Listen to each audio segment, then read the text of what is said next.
জি, শুরু করুন। আসসালামু আলাইকুম। আমি ডক্টর সুমাইয়া মল্লিক জ্যোতি। আমি জেনেসিসের মেন্টর হিসেবে আছি। আর আমি এখন বর্তমানে এফসিপিএস পার্ট 2 ট্রেনি হিসাবে অ্যাডভান্স ট্রেনি হিসেবে আছি সোহরাওয়ার্দী মেডিকেল কলেজ হসপিটালে। আজ আমাদের যেটা আসলে আজকে আমাদের orientation program. Surgery mid term FCPS mid term surgery regular ব্যাচের ওরিয়েন্টেশন প্রোগ্রামে আপনাদের সবাইকে স্বাগতম। তো এই ওরিয়েন্টেশন প্রোগ্রামটা আসলে কেন জরুরি বা যেই মিড টার্মটা আসলে কত জরুরি এইসব বিষয় নিয়ে, প্লাস আপনারা এই ব্যাচে কি কি পাবেন, ক্লাস কিভাবে পাবেন, কিভাবে পড়তে হবে, আপনাদেরকে আমরা কি কি সার্ভিস দিচ্ছি, সবকিছুই আপনাদেরকে জানাবো আজকের এই প্রোগ্রামে। তো প্রথম আসলে সব থেকে দরকার যে মিড টার্মটা আমাদের সবার জন্য, আমরা যেই ব্রাঞ্চে আছি, জেনারেল সার্জারি, অর্থোপেডিক্স বা যে কোনো ব্রাঞ্চে আছে, মিড টার্মটা আমাদের সবার জন্য, সার্জারি ফ্যাকাল্টি সবার জন্য মিড টার্মটা জরুরি। তো এই মিড টার্মটা পাস করা, দিন দিন মিড টার্ম পরীক্ষাটা কঠিন হচ্ছে, কোশ্চেন প্যাটার্ন চেঞ্জ হচ্ছে, পরীক্ষাটা আমাদের সবার জন্যই কঠিন হচ্ছে। যারা অ্যাপিয়ার করছে অলরেডি বা ইন ফিউচার হয়তো যারা অ্যাপিয়ার করবেন, কোশ্চেন প্যাটার্নটা বিসিপিএস এখন চেঞ্জ করতেছে কোশ্চেন প্যাটার্ন। তো এই কোশ্চেন প্যাটার্নের সাথে আমাদের প্রিপারেশনটাও যদি ভালোভাবে আমরা না নেই প্রিপারেশনটা, তো সেই ক্ষেত্রে আমরা আসলে পিছিয়ে যাব।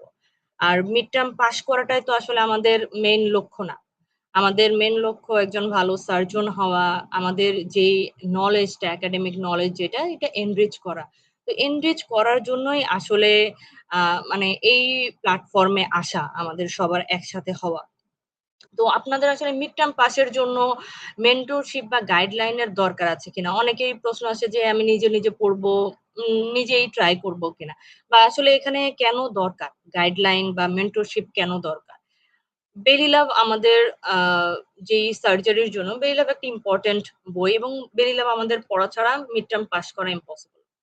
বেলি লাভ আসলে তো হিউজ একটা সিলেবাস, পুরোটা একভাবে শেষ করা বা কতটুকু পড়তে হবে, বেলি ল্যাবের কোন জায়গা থেকে কতটুকু পড়তে হবে, মিড টার্মের জন্য কোনটা জরুরি, এইটা আমাদের সবার পক্ষে জানা সম্ভব না। যারা হয়তো প্রিভিয়াসলি পরীক্ষা দিয়েছেন বা যারা প্রতি বছর কোশ্চেন অ্যানালাইসিস করতেছেন, মানে যে মোটামুটি আমরা একটা ধারণা দাঁড় করেছি যে কোথা থেকে আসলে কোশ্চেন গুলা ইম্পর্টেন্ট, এসবিএ কোশ্চেন কোথা থেকে আসে বা এসিকিউ কোশ্চেন কোথা থেকে আসে, আমরা এগুলা মেনশন করে দিই আমাদের যেটা। এবং এই গাইডলাইন পাইলে আমরা সবাই এখানে ডিউটিতে আছি, ট্রেনিং এ আছি, আমাদের ইভিনিং নাইট অ্যাডমিশন সবকিছু করা লাগে। এই ডিউটি শিফটের মাঝখানে মিড টার্মের প্রিপারেশন নেওয়াটা আমাদের জন্য টাফ। রেগুলার পড়াশোনা করাটা, রেগুলার বেসিসে নিজে থেকে অনেক সময় আসে না, পড়তে বসার ইচ্ছাটা আসে না। তো একটা গাইডলাইন যদি আপনি পান যে কিভাবে পড়তে হবে, আপনার বইটাকে যদি দাগানো থাকে, তো আপনার জন্য হেল্প হবে যে আপনি মিড টার্মে অন্য সবার থেকে এগিয়ে যাবেন। যেই পড়াটা পড়তে হয়তো আপনার ২ ঘন্টা টাইম লাগে, আপনি যদি একটা প্রপার গাইডলাইন পান বা একটু প্রপার ডিরেকশন পান, তো সেই ক্ষেত্রে আপনার সেই পড়াটা হয়তো ১ ঘন্টায় কাভার হয়ে যেতে পারে। তো এটার জন্যই আসলে আমাদের যে গাইডলাইনটা বা মেন্টরশিপটা জরুরি। যে মেন্টরদের, আমাদের জেনেসিসে যারা আছেন, অভিজ্ঞ মেন্টররা আছেন, ওনারা আপনাদেরকে প্রত্যেকটা জিনিস ধরে ধরে বলে দিবে যে কোথা থেকে আসলে এসবিএ আমরা কোত্থেকে পড়বো, এসবিএ এর জন্য কোন টপিকসটা ইম্পর্টেন্ট, এসিকিউ এর জন্য কোনটা ইম্পর্টেন্ট, অস্কির জন্য আমাদের কোন বইটা ফলো করতে হবে, কোথা থেকে কতটুকু পড়তে হবে। একটা জিনিস যদি আপনারা সবকিছু ভাবে গোছানো পান, তো আপনার জন্য প্রিপারেশন নেওয়াটা অবশ্যই জরুরি। আর এই মিড টার্ম জার্নিতে জেনেসিস লাস্ট অনেক বছর ধরে, সেই প্রথম থেকে, মিড টার্মের প্রথম থেকেই জেনেসিস সবার সাথে আছে, এবং জেনেসিসের সাথে থেকে সবাই উপকৃত হয়েছেন।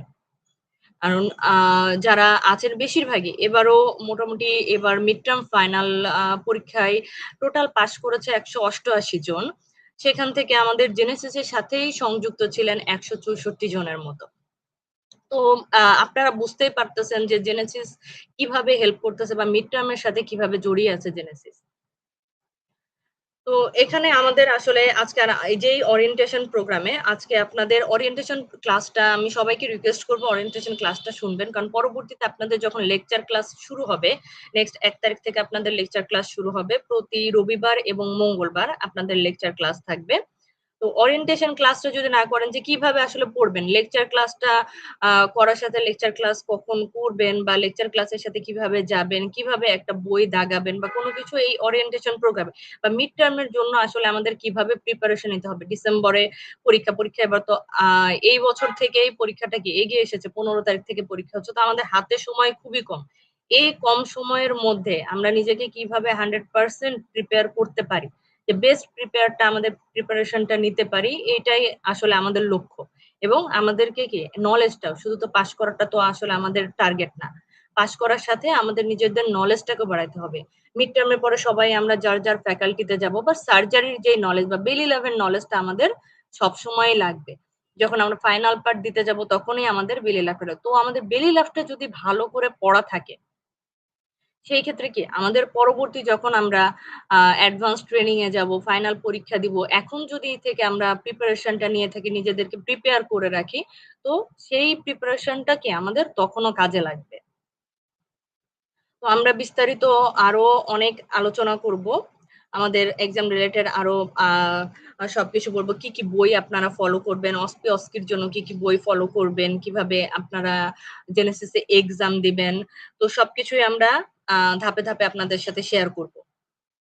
তো ফার্স্টে আমাদের এখানে আমাদের এবার জেনেসিসের সাথে ছিলেন দুইজন আপু। তো এবার মিড টার্ম তারা পাশ করেছেন, কংগ্রেচুলেশনস আপনাদের দুইজনকেই। তো ওনারা আমাদের সাথে তাদের অভিজ্ঞতা সম্পর্কে বলবেন।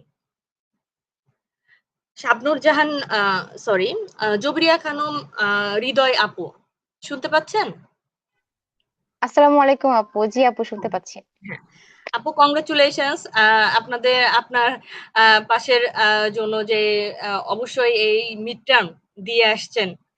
তো আপনি আপনার অনুভূতিটা সবার সাথে শেয়ার করবেন, যে আপনি যে কিভাবে প্রিপারেশন নিয়েছেন, বা আপনার স্ট্র্যাটেজি কি ছিল। এক একজনের স্ট্র্যাটেজি এক এক রকম থাকে, বা আপনি কিভাবে নিজেকে প্রিপেয়ার করেছেন, প্লাস আপনি কি কি ফলো করেছেন। কিছু সবারই কিছু স্পেশাল টেকনিক থাকে, সেটা যদি আমাদের বাকি ডক্টরদের সাথে শেয়ার করেন, তারাও যেন উপকৃত হয়। প্লাস আপনার এই মিড টার্মের জার্নিতে জেনেসিস আপনাকে কিভাবে হেল্প করেছে, তো এটাও যদি আমাদের সাথে শেয়ার করেন আমরা খুবই খুশি হব। তো আপু, আপনি শুরু করেন, আমরা আপনার সাথে আছি। থ্যাংক ইউ আপু, আপনাকে অসংখ্য ধন্যবাদ আমাকে কথা বলার সুযোগ করে দেওয়ার জন্য। উম আজকে আমাকে এখানে কথা বলতে বলা হয়েছে। এখানে যারা অনলাইনে আছেন সবাইকে আসসালামু আলাইকুম।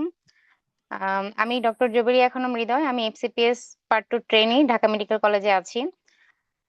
প্রথমেই আসলে মহান আল্লাহ তাআলার দরবারে শুকরিয়া আদায় করতে হবে, প্লাস হচ্ছে আমার আব্বু আম্মুর দোয়া এবং জেনেসিসের যারা মেন্টর ভাইয়া আপু আছেন তাদের অক্লান্ত পরিশ্রম এবং দোয়ার ফলশ্রুতিতেই আজকে আমার হচ্ছে মিড টার্মটা পাশ হয়েছে।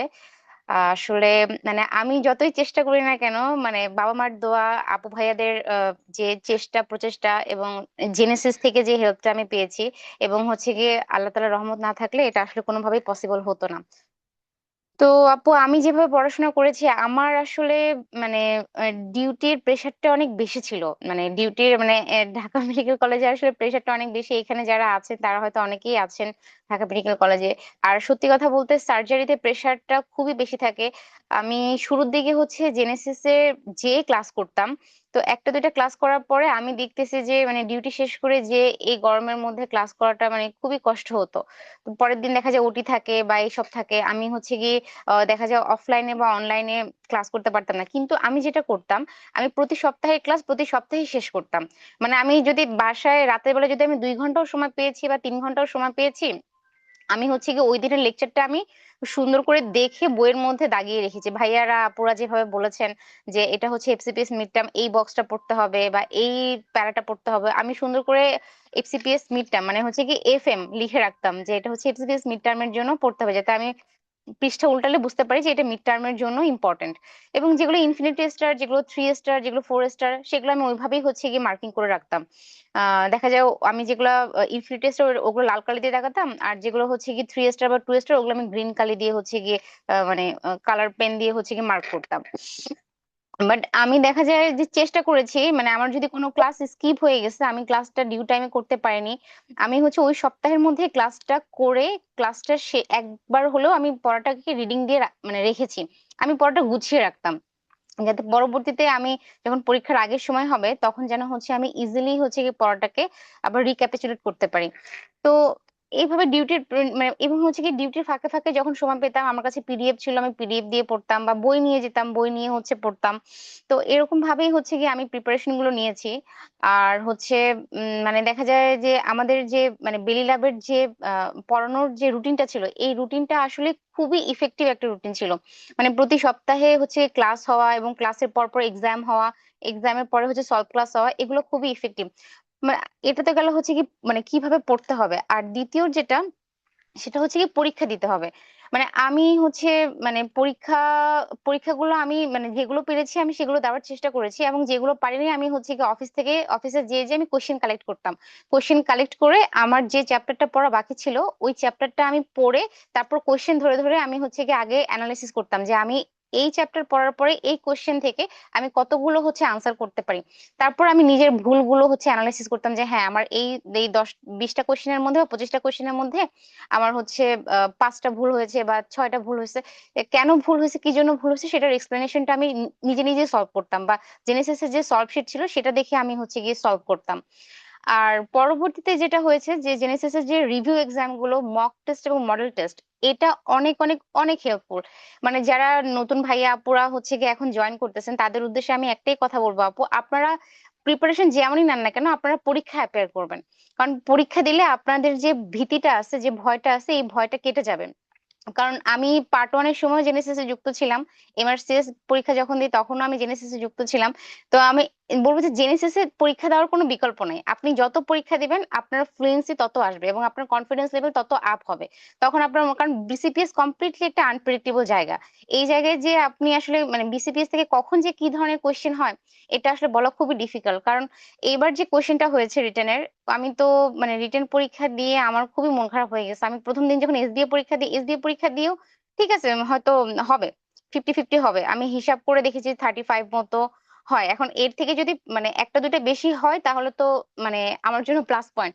তারপর রিটেন পরীক্ষা যেদিন দিতে যাই সেদিন হচ্ছে কি খুবই ট্র্যাজেডিক একটা ছিল, মানে বৃষ্টি ছিল সকালবেলা। আমি হচ্ছে যাচ্ছিলাম বাইকে করে, আমি মোটামুটি হচ্ছে গিয়ে ফ্লাইওভারের ওখান থেকে কাকড়ে মানে মালিবাগ মৌচাক ফ্লাইওভারের ওখান থেকে বৃষ্টিতে ভিজতে ভিজতে আমি পরীক্ষা দিতে গেছি। আমি যখন পরীক্ষার হলে গেছি তখন আমি মোটামুটি মানে আধা ভিজা। এরপর যখন কোশ্চেনটা পেলাম, কোশ্চেনটা পেয়ে আমি জাস্ট কোশ্চেনের 1 নম্বর কোশ্চেন থেকে 4 নম্বর কোশ্চেনের শেষ পর্যন্ত পুরোটা পড়ে দেখলাম যে কি একটা অবস্থা, যে আমি কোথা থেকে আনসার দেওয়া শুরু করব, কি লিখবো। তো পরে আমার কাছে মনে হলো যে না ঠিক আছে 4 নম্বর কোশ্চেনটা আমার কাছে একটু কনভিনিয়েন্ট মনে হচ্ছে, আমি 4 নম্বর থেকে আনসার শুরু করি। এভাবে 4-3-2-1 এইভাবে আমি আনসার করলাম। আর কিছু কোশ্চেন আমার কাছে মানে দুই একটা হচ্ছে গিয়ে স্টেম আমার কাছে খুবই আননোন লেগেছে, যেটা আসলে আমি আনসার করিনি। আমি প্রায় 4 থেকে 5 মার্কের মতো আনসার করিনি। আপু ভাইয়েরা সবসময় বলেন যে আনসার করার জন্য, কিন্তু আমার কাছে মনে হয়েছে যে এই টপিকটা কমপ্লিটলি আমার কাছে আননোন। সো আমি যদি এটা আনসার ভুলভাল আনসার করি স্যারদের হচ্ছে কি মাথা গরম হয়ে যাবে, কি দরকার ভুলভাল লেখার। যদি পাস থাকে কপালে হবে ইনশাল্লাহ, কারণ আমি আমার দিক থেকে যথেষ্ট চেষ্টা করে আসছি। আর আরেকটা কথা, আপনার শুধু হচ্ছে যে মানে বেসিক নলেজ, যেটা আপনি যে পড়াশোনা করবেন, পড়াশোনা করলেই কিন্তু হবে না আপু।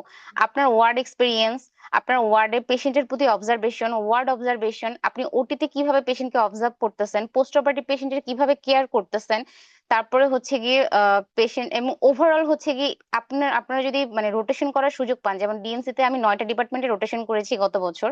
সো এই রোটেশনের প্রত্যেকটা ডিপার্টমেন্টের যে নলেজ, এগুলো কিন্তু আমাকে অনেক অনেক অনেক হেল্প করেছে। আপনার রেসিডুয়াল নলেজ, আপনার কারেন্ট নলেজ এবং হচ্ছে গিয়ে ওয়ার্ডে আপনার কাজের যে এক্সপিরিয়েন্স, এই সব কিছুই হচ্ছে আপনাকে হেল্প করবে মিড টার্ম পরীক্ষা দেওয়ার জন্য। কারণ এবার যে রিটেন কোশ্চেন ছিল, সত্যি কথা বলি আমি বেলি ল্যাবের প্রত্যেকটা চ্যাপ্টারের প্রত্যেকটা পৃষ্ঠা সুন্দর করে পড়ে গেছি, কারণ ভাইয়া আপুরা যা যা বলছেন আমি সুন্দর করে পড়ে গেছি। কিন্তু তারপরেও কোশ্চেন পাওয়ার পরে আমার কাছে মনে হয়েছে এই কোশ্চেনের পরীক্ষা দিলে পাস কোনোভাবেই হবে না, কোনোভাবেই হবে না।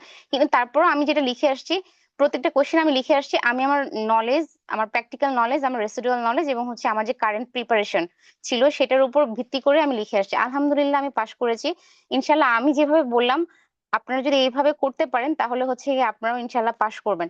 আর জেনেসিস এর কথা আমি কি বলবো, জেনেসিস হচ্ছে গিয়ে মানে বিসিপিএস এর মতো আনপ্রেডিক্টেবল জায়গায় আপনি কিভাবে পারফর্ম করবেন সেই জার্নিটাকে আপনার ইজি করে দিবে হচ্ছে জেনেসিস। জেনেসিস এর ভাইয়া আপুরা এত সুন্দর, এত মানে ক্যালকুলেটিভ, এত হচ্ছে অ্যানালাইটিক্যাল ওয়েতে হচ্ছে জিনিসপত্রগুলো পড়ান। বিশেষ করে যেটা তো বেসিক পড়াশোনা সেটা তো করানি, এবং অসপি এবং অস্কির সময় তারা যেভাবে হেল্প করেন এটা আসলে মানে অন্যরকম। মানে তারা মনে হয় পারলে জীবন দিয়ে দেন, এরকম একটা অবস্থা। মানে আমি তো হচ্ছে কি এবার যখন রিটেন পরীক্ষা দিলাম তারপরে খুব মন খারাপ ছিল, মন খারাপ পরে তো আমি প্রথম দিন জেনেসিস যাই নাই। তো এরপরে বৃষ্টি হচ্ছিল, গরম ছিল, তারপর আমি ক্লাসও করি নাই প্রথমটা। পরে আমি মনে হলো যে না, আমার কেন যেন মানে সিক্স সেন্স বলতেছে না হয়তো পাশ হয়ে যাবে, আমি ক্লাসগুলো করি। তারপর আমি হচ্ছে কন্টিনিউয়াসলি অস্পি ক্লাসগুলো করলাম। সেগুলো আবার রাতের বেলা হচ্ছে যখন ক্লাস শেষ হতো বসে বসে পড়তাম। পড়ার পরে হচ্ছে যেদিন হচ্ছে গিয়ে ম্যাজিক্যাল সেশনটা হবে ওইটা তো হচ্ছে অফলাইনে হবে না, ওটা অনলাইনে মানে অফলাইনে হবে, অনলাইনে হবে না। তো ওই দিন আমি জেনেসিসে গেলাম, যে পরীক্ষা দিলাম। আমি আসলে কাউন্সিলিংটা কিভাবে শুরু করব, পেশেন্টের সাথে কিভাবে গ্রিটিংস করবো, এটা নিয়ে আমার একটু জড়তা ছিল। কিন্তু ওই ম্যাজিক্যাল সেশন দেওয়ার পরে আমার কনফিডেন্স লেভেল এতটাই আপ হয়ে গেছিল, আমার কাছে মনে হচ্ছিল যে না, এটা আর আমার পড়ার দরকার নেই, এটা আমি বিসিবিএস এ যে যাই দেখ না কেন আমি পারফর্ম করে আসতে পারবো। আলহামদুলিল্লাহ। এরপরে হচ্ছে পরের দিন যখন হচ্ছে ফাইনাল অসপি মকটা দিলাম, দেওয়ার পরে আমি হচ্ছে গিয়ে বাসায় এসে সেরকম কোনো পড়াশোনা করিনি। আমার কাছে মনে হয়েছে যে না, আমি বিসিবিএস এ যদি যেরকমই অসপি হোক না কেন ইনশাল্লাহ আমি পারফর্ম করে আসতে পারবো। তো আলহামদুলিল্লাহ আমার এক্সামের বিষয়টা শেয়ার করে, আমি যেদিন হচ্ছে কি অসপিওসকে দিতে যাই, 15টা স্টেশন ছিল। আলহামদুলিল্লাহ প্রত্যেকটা স্টেশনে আমি খুব স্মুথলি, খুব কনফিডেন্টলি হচ্ছে গিয়ে পারফর্ম করে আসছি। মানে এমন আমার এরকম কোনো স্টেশন হয় নাই যেটাতে হচ্ছে গিয়ে আমার বিলো এভারেজ আমি পারফরমেন্স আমার ছিল। এবং আমি পরীক্ষা দেওয়ার পর আমার এবং হচ্ছে কি এরকমও হয়েছে যে কোনো কোনো স্টেশনে, যেমন হচ্ছে যে নটের স্টেশন ছিল, নট দিতে হবে, reef knot, surgeon knot, deep knot. তো এই স্টেশনে ছিলেন হচ্ছে কি Abdullah Mamun sir, professor Abdullah Mamun sir. Sir হচ্ছে মানে আমার ইউনিটেরই হচ্ছে চিফ ছিলেন, তো স্যার এখন চেঞ্জ হয়ে গেছেন। তো আমি তো যে অবাক যে স্যার এখানে, আমি তো ভয় পাচ্ছিলাম যে কি করবো। তো ওই স্টেশনে দেখলাম যে আমি আমার জাস্ট 30 সেকেন্ডের মধ্যে হচ্ছে কি 3টা নট দেখানো শেষ। এরপরে 4.5 মিনিট আমি কি করব, পরে হচ্ছে কি আরেকজন অবজারভার ছিলেন, উনি আমাকে বললেন যে আপনি বসেন। তো আমি বসে আছি। পরে আমি বের হওয়ার পরে একজন এক্সামিনীকে জিজ্ঞেস করলাম ওখানে কি ডেমনস্ট্রেট করতে বলছে, বলছে যে না ডেমনস্ট্রেট করতে পারেনি, শুধু জাস্ট দেখাইতে বলছে যে কিভাবে নটটা দিতে হবে। তো এরকম অনেক স্টেশনে আমার হচ্ছে গিয়ে, যেমন আইওই স্টেশনে আমার আইওই আগে শেষ হয়ে গেছে, যে সার্জিক্যাল সেফটি চেক লিস্ট। তো ওইটা আমার আগে শেষ হয়ে গেছে। তার মানে বসে বসে আমার সাথে গল্প করতেছে, ইভেন তারা আমাকে এই কমপ্লিমেন্টটা দিছে, যাক 2 বছরের ট্রেনিং তাহলে ভালোভাবেই করছো। মানে স্যার ম্যাডামদের কাছ থেকে, বিসিপিএস স্যার ম্যাডামদের কাছ থেকে এরকম কমপ্লিমেন্ট পাওয়া আসলে মানে খুবই ভাগ্যের ব্যাপার। মানে অনেক স্টেশনে হচ্ছে কি, যেমন মোতালিব স্যার স্টেশনে হচ্ছে কি স্টিচ দিতে বসে, মানে ভার্টিক্যাল ম্যাট্রেস সুচার। তো ওইখানে আমি সুন্দর মতো দিয়েটি আমার শেষ, আমি এখন দাঁড়ায় আছি। স্যার বলতেছে যে কি সাবজেক্ট কি, আমি বললাম যে স্যার আমার জেনারেল সার্জারি। মানে কি সার্জারি কি শুধু 2-1টাই করবো না সব শিখবা? বললাম স্যার সবই করার ইচ্ছা আছে। মানে স্যাররা লিটারালি গল্প করতেছেন আমার কাছে। পরীক্ষা দেওয়ার পরে আমার মানে ইনটিউশন বা সেলফ এস্টিম আমার মনে হচ্ছিল যে না, আমি পাশ করে যাব। মানে আপু, আমি বলি আপনারা যারা হচ্ছে নিউ মানে পরীক্ষা দিবেন সামনে, আপনারা প্রিপারেশনটা এরকম নেবেন আর নিজের কনফিডেন্স লেভেলটা এইভাবে বিল্ড আপ করবেন যেন হচ্ছে। আর অবশ্যই আপনারা জেনেসিস এর সাথে সংযুক্ত থাকবেন, কারণ জেনেসিস এর গাইডলাইনটা খুবই দরকার। বিসিপিএস এর মতো জায়গায় নিজেকে কনফিডেন্টলি হচ্ছে গিয়ে পারফর্ম করে পাশ করে আসার জন্য জেনেসিস এর গাইডলাইন 100% দরকার, এটার বিকল্প নাই। সত্যি কথা নাই, কারণ আমি পার্ট 1 থেকে এখনো পর্যন্ত আছি, তো ইনশাল্লাহ সামনেও থাকবো। তো আমার কাছে মনে হয় যে মানে জেনেসিসের যে প্রিপারেশন গুলো আমি যে নিয়েছিলাম এগুলো খুবই খুবই খুবই ইফেক্টিভ। তো আলহামদুলিল্লাহ সন্ধ্যার সময় রেজাল্ট হলো, আলহামদুলিল্লাহ পাশ করলাম। পরে ফারজানা আপু হচ্ছে ফিলিং শেয়ারিং প্রোগ্রামে ছিলেন, ওখানে আমি আমার ফিলিংটা শেয়ার করলাম। আলহামদুলিল্লাহ মানে আমি অনেক হ্যাপি। আর ডেফিনেটলি জেনেসিসের মানে কিছু ভাইয়া আপুদের নাম না বললেই হয় না, যেরকম ফারজানা আপু, তারপর হচ্ছে ইমরান ভাইয়া, রাকিব ভাইয়া, তারপর হচ্ছে আমিনী ভাইয়া, তারপর হচ্ছে শাহরিয়ার আরফিন ভাইয়া। ওনাদের ক্লাস অসম্ভব রকম সুন্দর। কোলোরেক্টরের ক্লাস নিয়েছিল শিমুল ভাইয়া, ওই ক্লাসটাও খুব ভালো ছিল। আলহামদুলিল্লাহ আমি বলবো যে আপনারা হচ্ছে কি অবশ্যই, আর অন্যান্য মেন্টরদের সরি, আসলে সরি টু সে আমার আসলে নামটা আমি মনে করতে পারতেছি না। মানে ফ্রিকুয়েন্ট লাস্ট কয়েকদিন আমি হচ্ছে এই আপু ভাইদেরকে দেখছি, এই জন্য আমার নামটা মনে আছে। বাট সবাই ওভারঅল খুব ভালোভাবে হচ্ছে গিয়ে গাইডলাইন নিতে হেল্প করে। তো আলহামদুলিল্লাহ আমি যেভাবে বললাম আপনারা অবশ্যই এইভাবে চেষ্টা করবেন। আর ডিউটির প্রেশার থাকবে, ফ্যামিলি প্রবলেম থাকবে, পার্সোনাল প্রবলেম থাকবে, শারীরিক ফিজিক্যাল সিকনেস থাকবে, অনেক ধরনের ইমোশনাল আপস এন্ড ডাউনস থাকবে। তো এইসবের মধ্যেও চেষ্টা করতে হবে যে যেটুকু সময় দেওয়া যায়, যেটুকু সময় আপনি পড়বেন ওইটুকু সময় শুধু আপনি পড়ার মধ্যেই হচ্ছে ইনভেস্ট করবেন, যেন ওই 2 ঘন্টা 1 ঘন্টায় আপনি যে পড়াটুকু পড়তেছেন ওটা যেন 100% হয়, 100% হয়। এইভাবে যদি আপনারা পড়তে পারেন তাহলে ইনশাল্লাহ মানে মিড টার্ম পাশ করা কোনো ব্যাপার না, ইনশাল্লাহ আপনারাও পাশ করে আসতে পারবেন। থ্যাংক ইউ আপু, থ্যাংক ইউ সো মাচ। আর থ্যাংক ইউ জেনেসিসকে অবশ্যই সো অবশ্যই ধন্যবাদ, জেনেসিসকে সবসময় মানে আমাদের পাশে এইভাবে থাকার জন্য। থ্যাংক ইউ আপু। থ্যাংক ইউ সো মাচ আপু, আপনার ফিলিং শেয়ার করার জন্য। আসলে আমরাও অনেক আনন্দিত আপনার পাশে। আমরা আপনাদেরকে হেল্প করি, আপনারা আমাদের হেল্প নিয়ে যে এই মিড টার্মের মতো একটা জার্নি কমপ্লিট করতেছেন, এটা আমাদের জন্য অনেক আনন্দের বিষয়। যে আমরা মনে হয় যে আমরা যে পরিশ্রমটা করতেছি এটার জন্য আপনাদের যে কিছুটা হেল্প হচ্ছে। আপনারা যে মিড টার্মের মতো একটা এক্সাম এইভাবে পার করে ফেলতেছেন, এটা দেখে আমরাও খুশি হই আপনাদের খুশি দেখে। থ্যাংক ইউ সো মাচ আপু আমাদের সাথে থাকার জন্য। থ্যাংক ইউ আপু।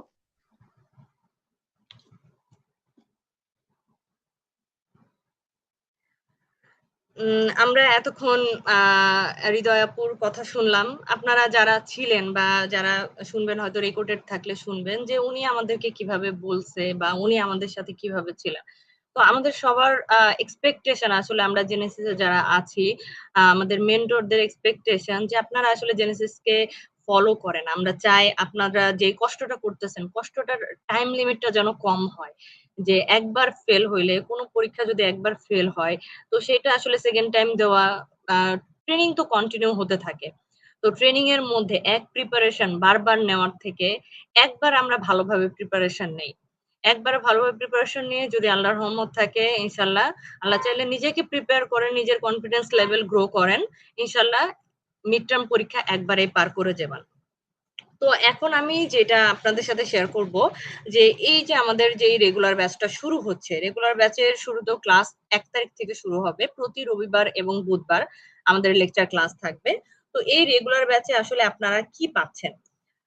টোটাল আপনাদের যেটা থাকবে 17টা লেকচার ক্লাস থাকবে, সাথে 17টা এসবিএস সেশন, 17টা ক্লাস টেস্ট পাবেন, আর সাথে 2টা অসপি লেকচার, 2টা অস্কি লেকচার, এবং আমাদের যে লাস্ট কোশ্চেন আছে, লাস্ট সেশনে যে কোশ্চেন আছে, এই কোশ্চেনের সলভ ক্লাস পাবেন 2টা, সাথে 3টা রিভিউ এক্সাম থাকবে, 4টা মডেল টেস্ট, 2টা মক টেস্ট, যেটা আমরা মোটামুটি বিসিবিএস আপনারা যেভাবে এক্সাম দেন, মডেল মক টেস্ট যেটা, ঠিক ওইভাবে আমরা 2টা মক টেস্ট আপনাদের নিব, এবং সাথে আমাদের সলভ ক্লাস থাকবে।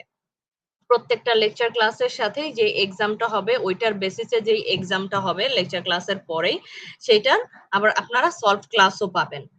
এবং প্রত্যেকটা লেকচার ক্লাসে আপনাদেরকে সম্পূর্ণ বইটা, যেটা মানে কি কি বই লাগবে যখন আপনারা লেকচার ক্লাস শুরু করবেন, 1 তারিখ থেকে যে লেকচার ক্লাস শুরু করবেন, আপনাদের সাথে কি কি থাকতে হবে।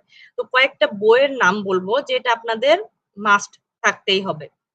তো প্রথমেই আসে আমাদের তো যেই পরীক্ষার প্যাটার্নটা, পেপার 1 এবং পেপার 2, 2টা পেপারে এক্সাম হয়। পেপার 1টা এসবিএ, যেখানে 50টা এসবিএ থাকে, প্রতিটাতে 2 করে মার্কস, টোটাল 100 মার্কস। আর পেপার 2তে আমাদের রিটেন এক্সাম। তো রিটেনে এসএ কিউ, যেটা এসএ কিউতে আমাদের 4টা গ্রুপে কোশ্চেন থাকে, 4টা গ্রুপের মধ্যে আবার 5টা করে কোশ্চেন থাকে, এবং প্রতিটা কোশ্চেনে আবার 3টা করে স্টেম থাকে। তো এক একটা কোশ্চেনের মার্কস থাকে 5 করে। তো 4টা গ্রুপে টোটাল 100 মার্কস।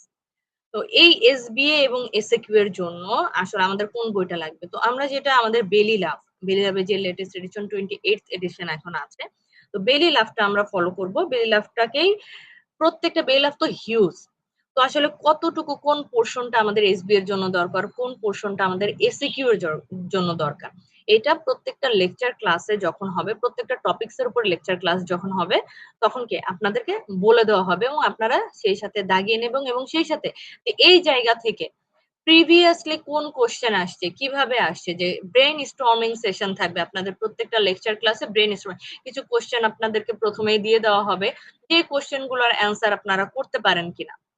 দেন লেকচার ক্লাস করার পর আবার তখন দেখবেন যে লেকচার ক্লাসটা শেষ হওয়ার পরে যে এই কোশ্চেন গুলো আসলে আপনি কাভার করতে পারছেন কিনা এই লেকচার ক্লাসের মধ্যে।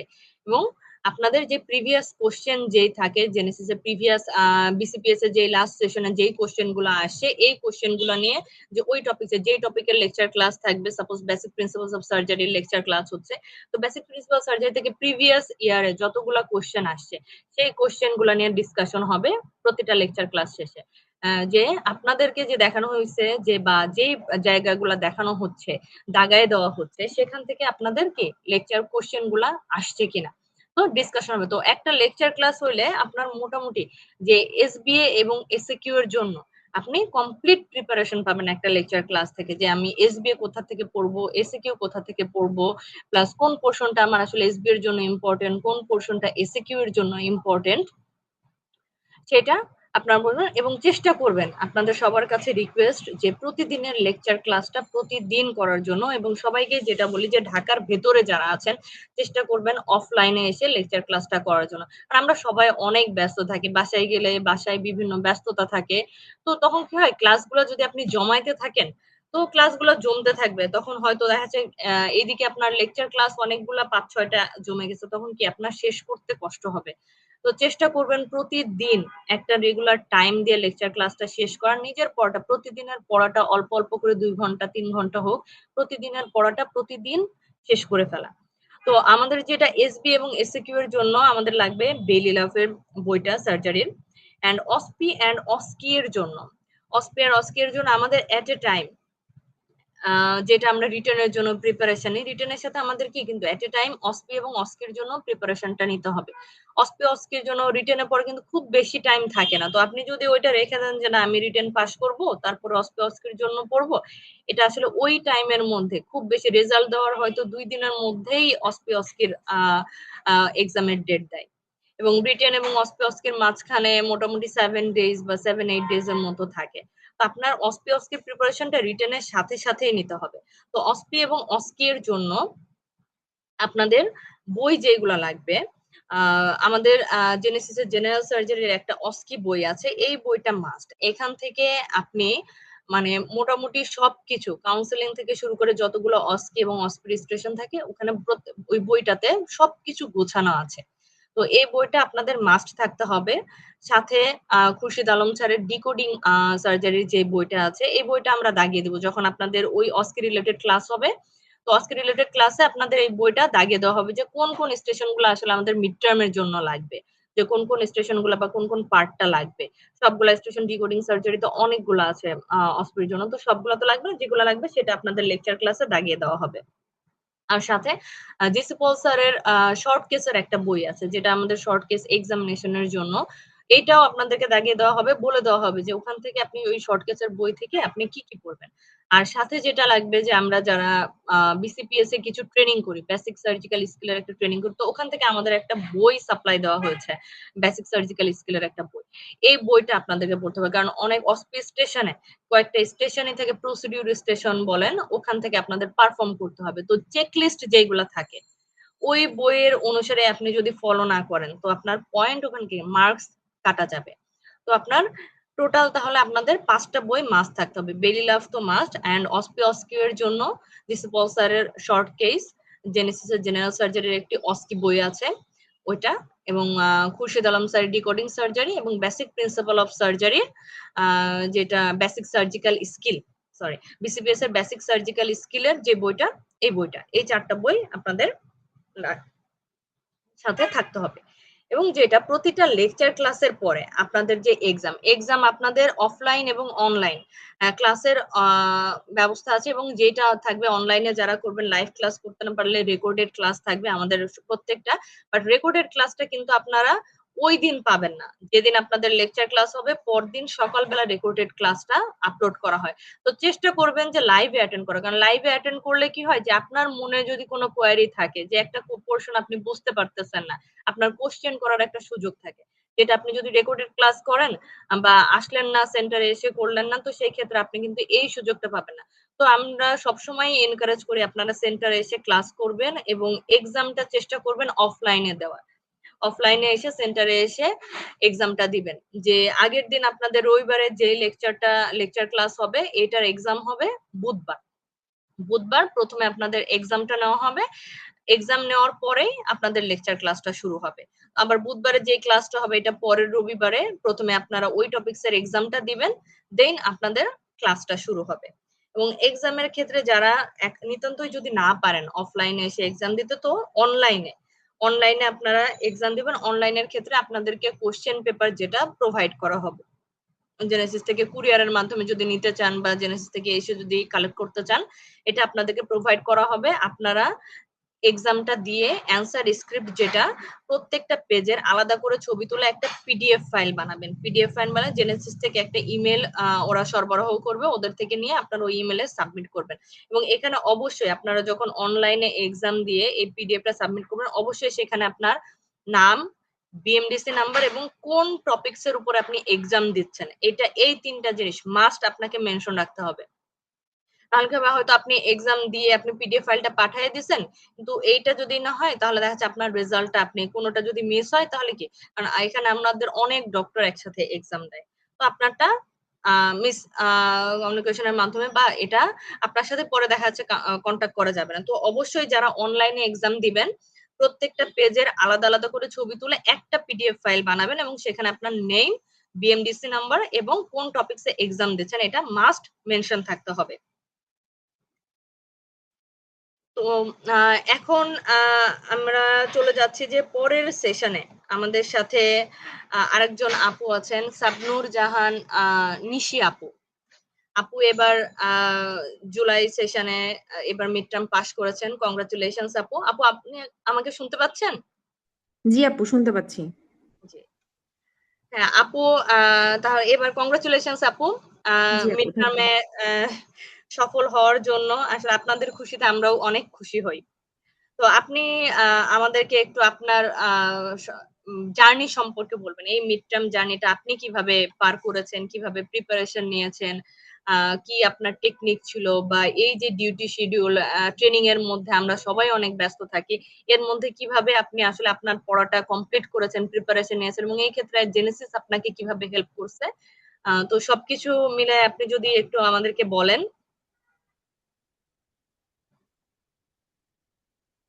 আপু, আমাকে দেখা যাচ্ছে?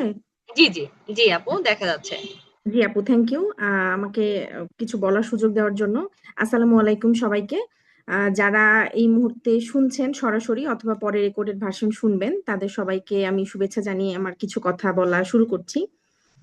আমি এই সেশনে গত জুনে যে আমাদের পরীক্ষাটি হয়েছে, সেই সেশনে আমি মিড টার্ম পরীক্ষাতে অ্যাপিয়ার করেছিলাম এবং আল্লাহর রহমতে আলহামদুলিল্লাহ পাশ করে গেছি।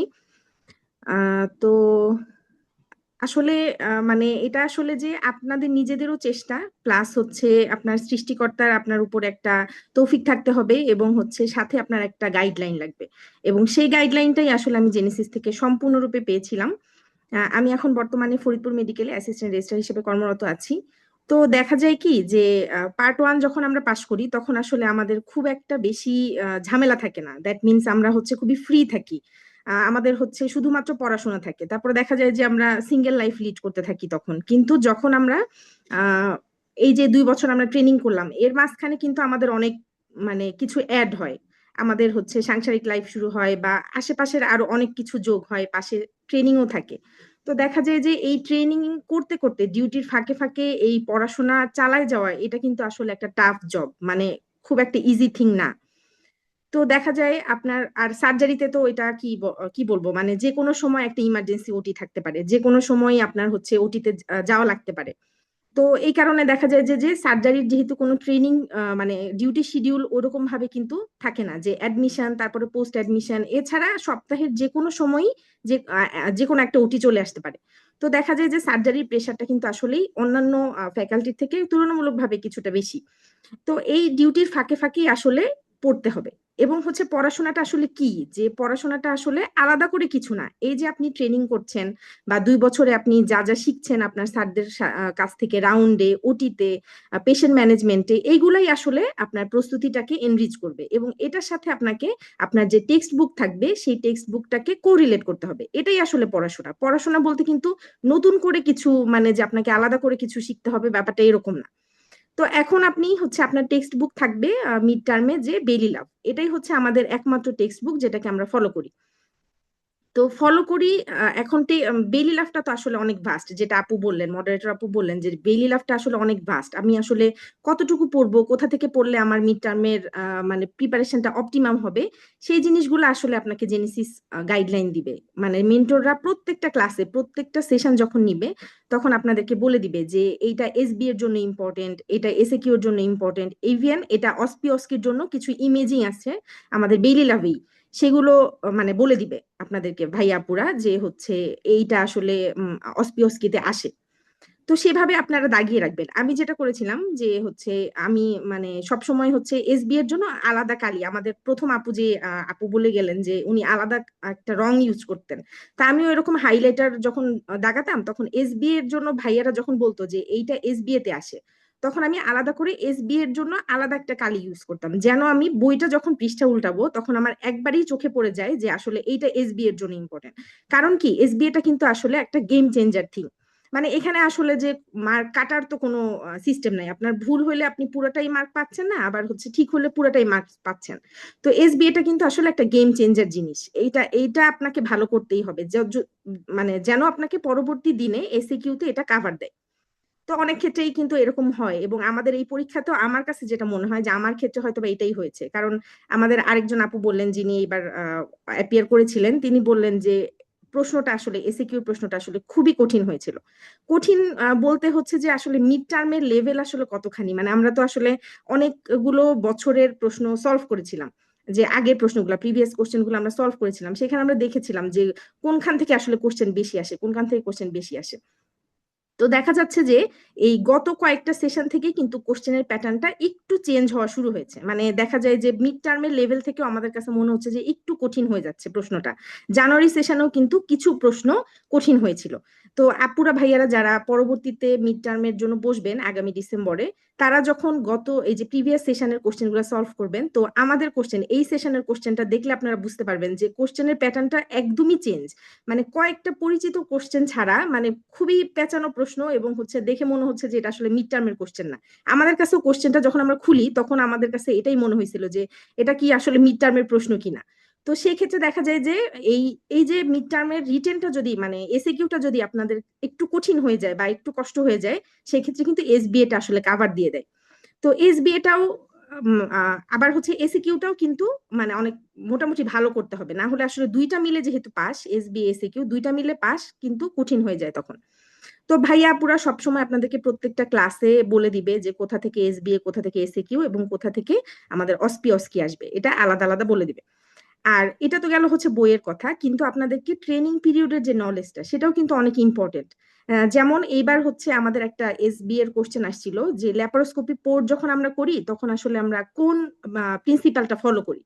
তো এটা কিন্তু এই কথাটা কিন্তু আসলে বেলি ল্যাবের কোথাও নাই, হয়তো বা বেলি ল্যাব ছাড়া অন্য কোনো বইতে থাকতে পারে, যেটা আমার এখনো পড়া হয় নাই। কিন্তু আমি যখন আমার ইউনিট হেড স্যারের সাথে ওটিতে দাঁড়াতাম, ল্যাপারোস্কোপি ওটিতে, তখন স্যারের সাথে অ্যাসিস্ট করলে স্যার আমাকে সব সময় এটাই জিজ্ঞেস করতো যে হচ্ছে ল্যাপারোস্কোপিক পোর্ট করতে হলে কোন থিওরিতে আমরা যাই। তো স্যার সবসময় বলতো যে baseball diamond theory, baseball diamond theory. তো এই জিনিসটা কিন্তু আসলে বইতে আমি কোথাও পাই নাই, কিন্তু যখন আমি এটা এসবিএ তে দেখছি তখন কিন্তু আমার অন্য আর অপশনের দিকে আসলে তাকাইতে হয়নি। তো এরকমই যে স্যাররাও কিন্তু আপনাদেরকে অনেক মানে এনরিচ করে দিবে আপনারা যখন রাউন্ডে যাবেন স্যারদের সাথে, বা ওটিতে একটা পেশেন্ট কিভাবে আসলে ম্যানেজ করতে হয়। যেমন একটা থাইরয়েডের পেশেন্ট, একটা ডায়াবেটিক পেশেন্ট, একটা হাইপারটেনসিভ পেশেন্ট, এই পেশেন্ট গুলো আসলে ওটির আগে আমি তাকে প্রি অপারেটিভ প্রিপারেশন কিভাবে করব, এইগুলোই আসলে প্রশ্ন আসে। মানে মিড টার্মের কিন্তু আপনাকে হচ্ছে ওটির স্টেপ জানতে যাবে না, অপারেশন কিভাবে করবেন, সার্জারির প্রত্যেকটা স্টেপ বাই স্টেপ এভাবে আসলে জানতে যাবে না। মিড টার্মে জানতে চাই যে বেসিক প্রিন্সিপালটা কি, এবং হচ্ছে পেরি অপারেটিভ কেয়ার গুলো কিভাবে করবেন আপনি পেশেন্টকে, এবং পোস্ট অপারেটিভ মানে অপারেশনের পরে আপনি এই পেশেন্টটাকে কিভাবে ম্যানেজ করবেন। তো এই জিনিসগুলোই আসলে জানতে চাই। তো আহ, এভাবে করেই আমিও প্রিপারেশন নিয়েছিলাম। তো মেইন কথা হচ্ছে যে আপনাদেরকে একটু মাথার মধ্যে এটা রাখতে হবে এখন যে মিড টার্মটা কিন্তু আসলে এখন মানে ডাল ভাত না, যে আমি অ্যাপিয়ার করলাম এবং পাশ হয়ে গেল, ব্যাপারটা আসলে এখন আর এরকম না। এটা প্রশ্নের প্যাটার্ন আস্তে আস্তে চেঞ্জ হচ্ছে এবং এটা আস্তে আস্তে কঠিন হচ্ছে। তো কিন্তু এটা আসলে ভয়ের বিষয় না, আপনাদের আশার কথা হচ্ছে যে আপনি আপনার পুরো প্রস্তুতিটার ভার আপনি আসলে জেনেসিসকে দিয়ে দিতে পারেন, এবং এখানে আপনি সময় ইনভেস্ট করবেন, আপনার মেধা পরিশ্রম সবকিছু ইনভেস্ট করবেন, এবং আশা করি ইনশাল্লাহ আপনাদের পাস হয়ে যাবে। কারণ সবসময় হচ্ছে যে মানে ফার্স্ট যে আমরা প্রিপারেশনটা নেই সেটাই সবসময় কিন্তু আসলে বেস্ট প্রিপারেশন থাকে, যেন মানে প্রথমবারই আমার এটা পাস হয়ে যায়। এরকম একটা মানে সবসময় চিন্তা করতে হবে আর কি। তো আমি আসলে অনলাইন ব্যাচে ছিলাম, কারণ যেহেতু আমি ঢাকার বাইরে এখন কর্মরত আছি, আমার আসলে মানে অফলাইনে সরাসরি এসে ক্লাস করা কখনোই সম্ভব ছিল না। তো যারা ভাবছেন যে আসলে অনলাইনে কিভাবে প্রিপারেশন নিবেন বা আসলে প্রিপারেশনটা আদৌ নেওয়া হবে কিনা, তারা আসলে এটা ভয়ের কিছুই নাই। আমি আপু যেটা বললো যে আমি একদম অনলাইনে পরীক্ষা দিতাম, অনলাইনে ডিরেক্ট ক্লাস করতাম, আমি কখনো ক্লাস জমিয়ে রাখতাম না। কারণ জমিয়ে রাখলেই দেখা যাবে পরের দিন আমার একটা ডিউটি বা পরের দিন আমার একটা ওটি পড়ে গেছে, আমার কিন্তু সেটা জমতে থাকবে। তো এই জন্য হচ্ছে আপনারা দিনেরটা দিনেই করে ফেলবেন, এবং হচ্ছে সবসময় লাইভে করার চেষ্টা করবেন। মানে যদি অনলাইনে করতে চান অবশ্যই আপনি কিন্তু লাইভে করার চেষ্টা করবেন। রেকর্ডেড ভার্সনটা কিন্তু আসলে পরে দেখা যায় অনেক কনফিউশন ক্রিয়েট হয়, আপনি সরাসরি কিন্তু মেন্টরকে আর জিজ্ঞেস করতে পারছেন না। হ্যাঁ, মানে একটা ইন্টারাকশনের একটা ব্যাপার আছে। তো তারপরে হচ্ছে পরীক্ষাটা দিতে হবে, অবশ্যই পরীক্ষা দিতে হবে। তো আমার ক্ষেত্রে যেটা হইতো যে পরীক্ষাটা আমি যেই দিন পরীক্ষাটার প্রশ্ন আমাকে দেয়া হইতো সেই দিন আমি আসলে দেখা যাইতো যে পরীক্ষাটা দিতে পারতাম না। কিন্তু আমি হচ্ছে পরীক্ষাটা মানে একেবারে ওই চ্যাপ্টারটা পড়ে তারপরে আমি পরীক্ষাটা দিতাম। এরকম না যে আমি হচ্ছে পড়ি নাই দেখি শুধু পরীক্ষাটা অ্যাটেন্ড করি, ব্যাপারটা এরকম না। কারণ হচ্ছে যে ওই চ্যাপ্টারটা আমি যতক্ষণ পর্যন্ত না পড়বো, পরে ওইটা কি আমি আবার পড়তে পারবো কিনা, আমার কি আবার সময় হবে কিনা, এটা কিন্তু কোনো গ্যারান্টি নেই। কারণ এর মাঝখানে আপনার অনেক ঝামেলা আসবে। তো এই জন্য দেখা যায় যে দিনেরটা দিনে পড়ে ফেললেই সব থেকে ভালো হয়, মানে সেটা আর জমতে থাকে না। এবং এই পড়াশোনাগুলাই আপনি কিন্তু অনেকবার পড়বেন। যেমন হচ্ছে প্রথমবার একবার হচ্ছে যখন চ্যাপ্টার ওয়াইজ পড়াবে তখন পড়বেন, তারপর একটা রিভিউ এক্সাম নেওয়া হয় জেনেসিসে, যে 6টা 7টা চ্যাপ্টারের পরে একটা রিভিউ এক্সাম নেওয়া হয়, তখন পড়বেন। তারপরে আবার মডেল টেস্টে পড়বেন, আবার মক টেস্টে পড়বেন। তার মানে একই পড়াই কিন্তু 3 থেকে 4 বার পড়া হচ্ছে। তার মানে কিন্তু আপনার মানে মোটামুটি প্রিপারেশন কিন্তু অনেক ভালো একটা লেভেলে হয়ে যাবে একদম কোর্সটা শেষ হইতে হইতে। তো দেখা যায় যে এর মাঝখানে কিন্তু আপনি পুরো প্রিপারেশনটা নিয়ে ফেলতে পারবেন। আর যাদের পসিবল তারা একজন রিডিং পার্টনার নিবেন, 2জন অথবা 3জন রিডিং পার্টনার নিবেন। তাহলে সেই ক্ষেত্রে হয় কি যে আপনি পড়াটা যে পড়লেন সেটা আপনি আপনার পার্টনারের কাছে বলবেন, এবং উনি যেটা পড়লো সেটা আপনি শুনবেন। এটার ক্ষেত্রে এটা হচ্ছে অনেক বেশি ইফেক্টিভ, মানে খুব বেশি ইফেক্টিভ, যে 3 ঘন্টার পড়াটা আসলে আপনি 1 ঘন্টার মধ্যেই পড়ে ফেলতে পারবেন। তো এইভাবে করে আপনারা পড়তে পারেন। এবং আমি কিন্তু এই যে অনলাইনে পরীক্ষা দিয়ে আমি সেটা ছবি তুলে পিডিএফ করে পাঠাইতাম, এবং হচ্ছে আমার অ্যান্সার শিট আমার কুরিয়ারে চলে আসতো। তো দেখা যায় কি আমি পরীক্ষার পরে সলভ ক্লাসটা করতাম, তার আগে পর্যন্ত কিন্তু আমি অ্যান্সার শিটটা খুলতাম না। কারণ হচ্ছে আমি আসলে কি পরীক্ষা দিয়েছি, আমার আসলে কতটুকু হয়েছে, এটা নিজে আমি নিজেকে মার্কিং করতাম যে এটা আসলে ইম্পর্টেন্ট। তারপরে গিয়ে আমি অ্যান্সার শিটটা খুলতাম যে আমার আসলে অ্যান্সার শিটের সাথে এবার মিলাই দেখি যে কি অবস্থা। তো এখন মানে যেটা কথা সেটা হচ্ছে যে এই যে আমাদের এসএকিউটা যে এত কঠিন আসছে, কিন্তু আমি মানে একদম 100% বলতে পারবো যে আমরা যারা জেনেসিস এর সাথে কোনো না কোনো ভাবে যুক্ত ছিলাম তারা কিন্তু খুব বেশি ঘাবড়াই নাই। এটাই হচ্ছে কথা, যে মানে যেটা আসছে, যেটা আমার কাছে মনে হয়েছে যে যতটুকু আমি জানি, একটু জানলেও আমি সেটা লিখি। মানে এরকম আসলে বিষয়টা যে আমার সব মানে যে কমন পড়বে ব্যাপারটা তো এরকম না, কখনোই এরকম হবে না। তো এসবি এর ক্ষেত্রেও তাই, এসবি এটাও মোটামুটি স্ট্যান্ডার্ড হয়েছে, এসএকিউ এর মতো অতটা যে কঠিন হয়েছে এরকম না, এসবি এটা মোটামুটি স্ট্যান্ডার্ডই বলা যায়। আর এসএকিউটা হচ্ছে কঠিন হয়েছিল। তো দেখা যায় যে আমরা আসলে যে যতটুকু পারছি, মানে যতটুকু আসলে আমাদের নলেজ এই 2 বছর আমরা গেইন করছি প্লাস আমরা পড়াশোনা করছি, সেটা অনুযায়ী আমরা কোনো রকমের লিখে আসছি, কিন্তু মানে ছেড়ে আসি নাই। আর অস্পিওস্কির ক্ষেত্রে আমি বলবো যে অস্পিওস্কিটা একটু কম্পারেটিভলি মনে হয়েছে যে এবার ইজি হয়েছে। কেন? কারণ হচ্ছে জেনেসিসে বিসিপিএস এ প্রত্যেকবারই দেখা যায় যে কোনো একটা স্টেশন একদম আননোন আসে, যে এর আগের বার কখনোই আসে নাই, এরকম কিন্তু প্রত্যেকবারই আসে। তো আমাদের ক্ষেত্রে যেটা হয়েছে সেটা হচ্ছে যে কোনো স্টেশনই আমাদের কাছে আননোন ছিল না, যে একদম একেবারে নতুন করে চলে আসছে একটা স্টেশন, আমরা কখনোই দেখি নাই, কখনোই জানি না, এরকম হয় নাই একটাও। তো দেখা যাচ্ছে যে আমাদেরকে অস্পিওস্কি ব্যাচে আমরা যখন আসছিলাম ভাই আপুদের কাছে সরাসরি, তখন কিন্তু ভাই আপুরা আমাদেরকে একদম ট্রিক্স শিখিয়ে দিয়েছিল যে কিভাবে আপনি কাউন্সিলিং করবেন, কিভাবে আপনি হিস্ট্রি নিবেন। হ্যাঁ, তার একটা ফরম্যাট আমাদেরকে রেডি করে দিয়েছে যে কোনো পয়েন্ট যেন মিস না যায়। তো দেখা যায় যে এই জিনিসগুলোতে আপনি পুরোপুরি মার্কস তুলতে পারবেন। তারপরে আইওইতে তো হচ্ছে মানে একটা টপিক থেকেই সকল প্রশ্ন থাকে। তো দেখা যায় যে এই কিছু কিছু জিনিসগুলাতে একদম টোটালি কমপ্লিটলি নাম্বার পাওয়া যায়, যেটার কারণে মানে পাশ হয়ে যায় এটাতে। এবং আমাদের হচ্ছে অস্পিওস্কিটা কম্পারেটিভলি সোজাই ছিল, সহজই ছিল। তো যেটার কারণে পরীক্ষা দেওয়ার পরেই মনে হয়েছিল যে আমার আসলে পাশ করা মানে হয়ে যাবে, মনে হচ্ছে পাশ হয়ে যাবে এরকম। তো রিটেনটা পাশ করাই আসলে চ্যালেঞ্জিং ছিল। তো এই যে কনফিডেন্স, মানে আমি যে এত কনফিডেন্সের সাথে কথাগুলো বলতে পারতেছি, এই কনফিডেন্সটাই কিন্তু আপনাকে জেনেসিস তৈরি করে দিবে, যে প্রশ্ন আর কি আসবে আমি লিখেই আসবো। এরকম একটা কনফিডেন্স দেওয়ার জন্য আপনাকে মানে জেনেসিস একদম কমপ্লিটলি তৈরি করে দিবে, আপনাকে প্রিপারেশনটা ওরকম অপটিমাম লেভেলে দিবে। যেটা আমি আসলে জেনেসিস এর কাছ থেকে পেয়েছি। এবং জেনেসিস এর সাথে আমি আসলে অনেক আগে থেকে যুক্ত। আমার পার্ট 1, বিসিএস, এমআরসিএস পার্ট এ, এবং এইবার মিড টার্ম, এবং সামনে তো আরো চলতেই থাকবে। তো দেখা যায় যে মানে জেনেসিসকে আমি সবসময় আসলে ভরসা করি যে আমি আমার প্রিপারেশনের সম্পূর্ণ দায়িত্বটা আসলে জেনেসিসের মেন্টরদের কাছে দিয়ে দেই, যে তারা আমাকে যেটা বলবে সেই গাইডলাইন অনুযায়ী আমি প্রিপারেশন নিব এবং আমি পাশ করব। তো যারা আগামী ডিসেম্বরে পরীক্ষা দিবেন ভাই আপুরা, তারা যদি এরকম কোনো গাইডলাইন চান, যে একদম একদম কমপ্লিট একটা গাইডলাইন, যে একদম আপনার রিটেন থেকে শুরু করে অস্পি অস্কি পর্যন্ত একটা কমপ্লিট গাইডলাইন কিন্তু আপনাকে জেনেসিস দিবে। তো আপনারা নিঃসন্দেহে জেনেসিসকে চুজ করতে পারেন আপনার মানে গাইডলাইন হিসেবে, এবং আশা করা যায় যে আপনারা একটা ভালো ফলাফল পাবেন। তো আপু, এটাই ছিল আমার এক্সপিরিয়েন্স আর কি। Thank you thank so you much সবাইকে। আপু, আপনি খুব সুন্দরভাবে আপনার এক্সপিরিয়েন্সটা শেয়ার করছেন সবার সাথে। আশা করি যারা আমাদের ডিসেম্বরে যেসব ভাই আপুরা পরীক্ষা দিবেন সামনে, ওনারা আপনার কাছ থেকে অ্যাটলিস্ট অনেক ভালো কিছু বা অনেক গাইডলাইন ওনারা বুঝতে পারবে যে আসলে কিভাবে পড়তে হবে বা কিভাবে আসলে নিজের ইটা দেওয়া উচিত, ইফোর্টটা দেওয়া উচিত, কিভাবে ফলো করা উচিত গাইডলাইন। আশা করি ওনাদের আপনার কথা অনেক হেল্প হবে সবার জন্য। থ্যাংক ইউ সো মাচ আপু, অ্যান্ড কংগ্রেচুলেশনস এগেইন আপু। জি, থ্যাংক ইউ আপু। জি, থ্যাংক ইউ আপু। তো এতক্ষণ আপনারা তো শুনলেন আমাদের দুইজন আপু যারা এবার মিড টার্ম পাশ করেছে। তো ওনাদের কথা থেকেও আপনারা বুঝলেন যে আসলে কতটা জরুরি প্রিপারেশন নেওয়াটা, নিজেকে প্রিপেয়ার করাটা জরুরি। যে এই যে গাইডলাইন ফলো করে বা ডেইলি লাইফটাকে পড়তে হবে, কিভাবে পড়তে হবে, দেন নিজেকে কিভাবে প্রিপেয়ার করতে হবে পরীক্ষার জন্য। কোশ্চেন দিন দিন কঠিন হচ্ছে।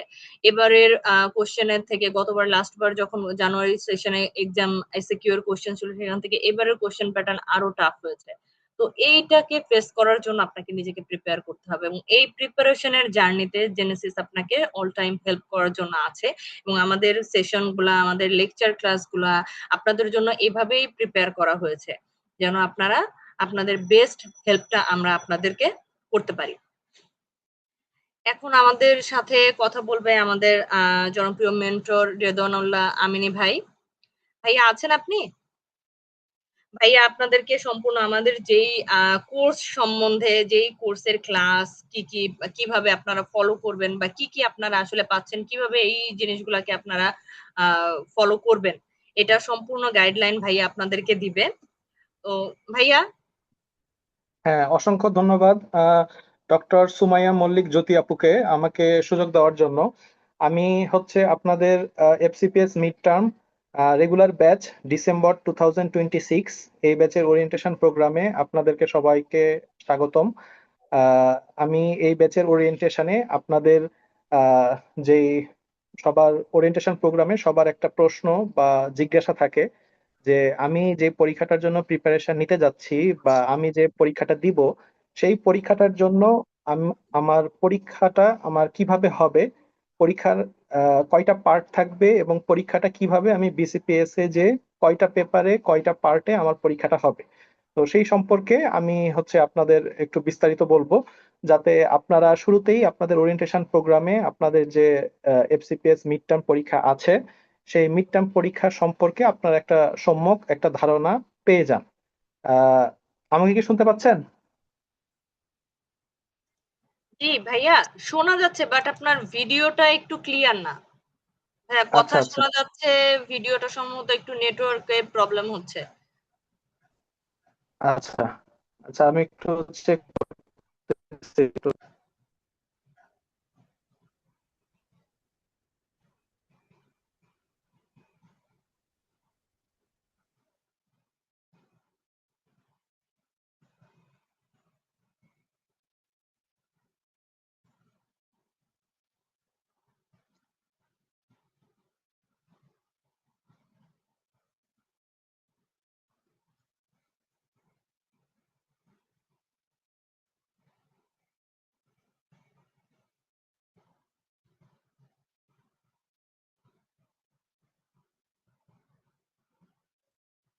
ভাইয়া কথা শোনা যাচ্ছে না।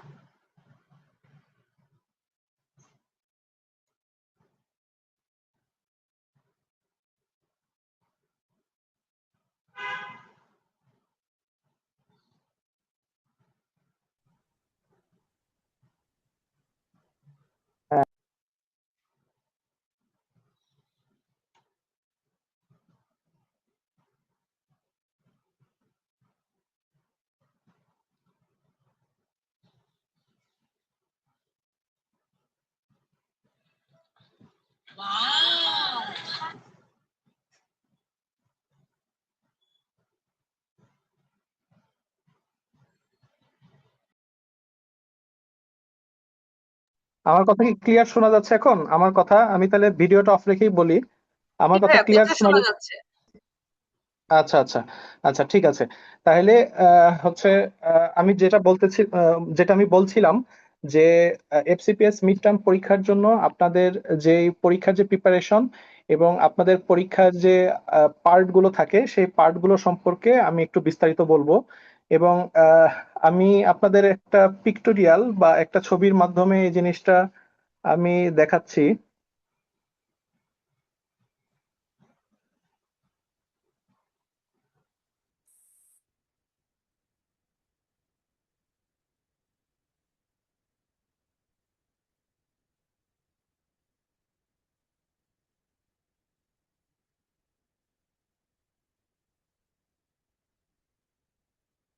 আচ্ছা, আমি একটা ছবি শেয়ার করছি, ছবিটা কি দেখা যাচ্ছে স্ক্রিনে?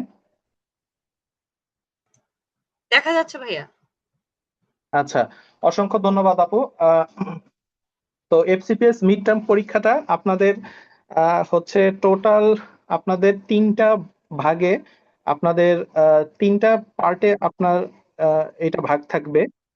মেইনলি অ্যাজ এ হোল দুইটা ভাগে এটাকে ভাগ করা যায়, একটা হচ্ছে রিটেন পার্ট আর একটা হচ্ছে অবজেক্টিভ স্ট্রাকচার্ড ক্লিনিক্যাল এক্সামিনেশন। তো এইখানে রিটেন পার্ট যেটা আপনাদের পরীক্ষা, সেখানে দুইটা পেপার থাকে, পেপার 1 অ্যান্ড পেপার 2। তো পেপার 1টা হচ্ছে সিঙ্গেল বেস্ট অ্যান্সার, যেটা হচ্ছে এসবিএ এসবিএ, এবং পেপার 2 হচ্ছে শর্ট অ্যান্সার কোশ্চিন, যেটাকে আমরা বলি এসএকিউ। তো এটা হচ্ছে পেপার 1 এবং পেপার 2। তো পেপার 2 যে পরীক্ষাটা, সেটা হচ্ছে আপনাদের বিসিপিএস এ আপনাদের যে পরীক্ষার ডেট থাকবে, একটা নির্দিষ্ট দিনে একটা নির্দিষ্ট টাইমে আপনারা যাবেন এবং যে সেখানে আপনাদের এসবিএ পরীক্ষাটা দিতে হবে, যেটা হচ্ছে পেপার 1। তো এসবিএ পরীক্ষাটাতে আপনাদের টোটাল 50 কোশ্চেন থাকবে। এবং এই 50 কোশ্চেনে each question will contain 2 marks. এখানে প্রত্যেকটা কোশ্চেনে 2 মার্কস করে থাকবে এবং প্রত্যেকটা কোশ্চেনের জন্য আপনারা 2 মিনিটস করে টাইম পাবেন। এবং এই 2 মিনিটস করে টোটাল হচ্ছে 100 মিনিটস। তাহলে এসবিএ এর জন্য টোটাল 100 মিনিটে আপনাকে 50টা এসবিএ কিন্তু আপনাকে পরীক্ষা দিতে হবে, মানে 1 ঘন্টা 40 মিনিট। এবং এইখানে আপনার হচ্ছে প্রত্যেকটা এসবিএ তে থাকবে হচ্ছে 2 মার্কস করে, যেখান থেকে আপনার টোটাল মার্কস থাকবে 100। আচ্ছা, এটা গেল হচ্ছে সিঙ্গেল বেস্ট অ্যান্সার। এখানে আপনার একটা কোশ্চেন থাকবে, সেখান থেকে আপনাকে 5টা স্টেম দেওয়া হবে, সেই 5টা স্টেম থেকে যেটা হচ্ছে মোস্ট অ্যাপ্রোপ্রিয়েট অ্যান্সার সেইটা আপনাকে অ্যান্সার করতে হবে।